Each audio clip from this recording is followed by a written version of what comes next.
Osinbajo, Aisa Buhari mourn UN Chief, Osotimehin. Acting President Yemi Osinbajo has expressed his condolence to the family of late Babatunde Osotimehin, who has just gone to the great beyond.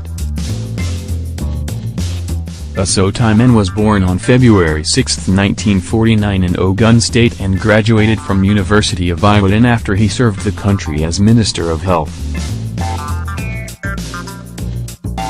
Also, the wife of the president, Aisa Buhari, has expressed shock over the demise of Osotimehin.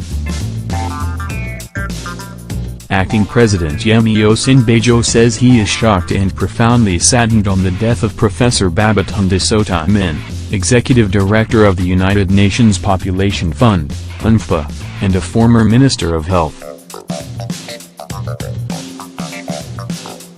News agency of Nigeria, NAN, reports that Osotimehin was born on February 6, 1949 in Ogun State and he graduated from University of Ibadan.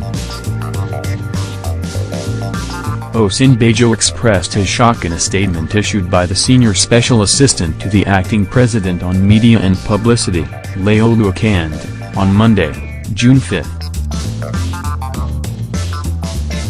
Acting President Yemi Osinbajo says he is shocked and profoundly saddened on the death of Babatunde Osotimehin, a former Minister of Health.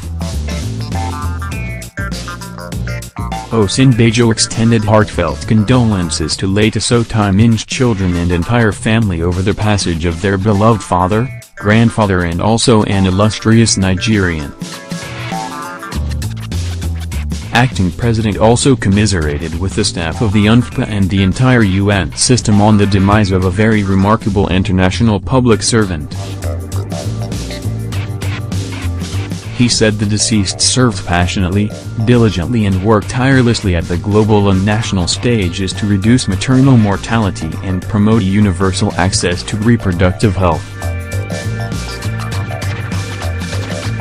According to Osinbajo, the late Osotimehin will be remembered for his many significant developmental contributions at home and in the international community. He said such contributions would be widely acclaimed, deeply appreciated, and would be long remembered and honored. Osinbajo noted that the late Osotimehin also had a distinguished career as medical doctor and teacher before he served as a cabinet minister in Nigeria, and later at the UN. The wife of the president, Aisa Buhari, has expressed shock over the demise of Professor Babatunde Osotimehin, the former Executive Director, United Nations Population Fund, UNFPA. Mrs. Buhari, who sent a condolence message through her Twitter handle on Monday, said that the news of Osotimehin's death came as a rude shock. She, therefore, prayed Almighty God to grant the family and UNFPA the fortitude to bear the loss. The news of his death came as a rude shock and his passing away is a great loss to us all. Myself and the Future Assured team mourn his demise. He will indeed be greatly missed. I pray Almighty God to grant his family, the UNFPA the fortitude to bear this irreplaceable loss, she said. Nage.com earlier reported that the Executive Director of the United Nations Population Fund, UNFPA, Babatunde Osotimehin, is dead. He was aged 68. Nigeria's former health minister and former head of Nigeria's AIDS agency, NACA, died in the early hours of Monday, June 5.